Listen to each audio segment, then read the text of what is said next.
HMPV virus ఈ పేరు వెనక ఎందుకు జిమ్ అంతలా భయపడిపోతున్నావు? ఇదేం కొత్త వైరస్ కాదు, 2001 నుంచి ఈ వైరస్ ఉంది. అందరూ దీన్ని చైనా వైరస్ అంటున్నారు. అసలు ఆ చైనా వైరస్ కి ఈ వైరస్ కి అసలు సంబంధమే లేదు. ఆ చైనా వైరస్ మీద ఇంకో కంప్లీట్ వీడియో చేస్తాను, ఫుల్ ఇన్ఫర్మేషన్. ఈ హెచ్ఎంపీవీ వైరస్ అన్నది మన రెస్పిరేటరీ ఆర్గన్స్ అంటే లంగ్స్, విండ్ పైప్, థ్రోట్ వీటికి సంబంధించిన వైరస్.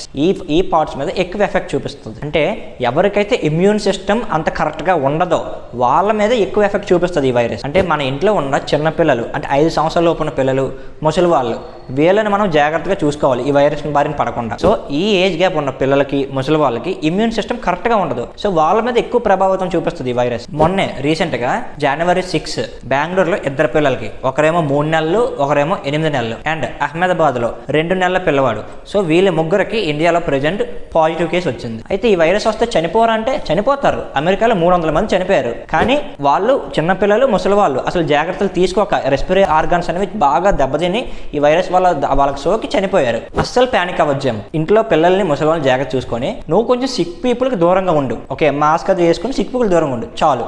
ఇలాంటి టైంలో వీరులంతా చెప్పే మాట ఏంటో తెలుసా? చూసుకుందాం.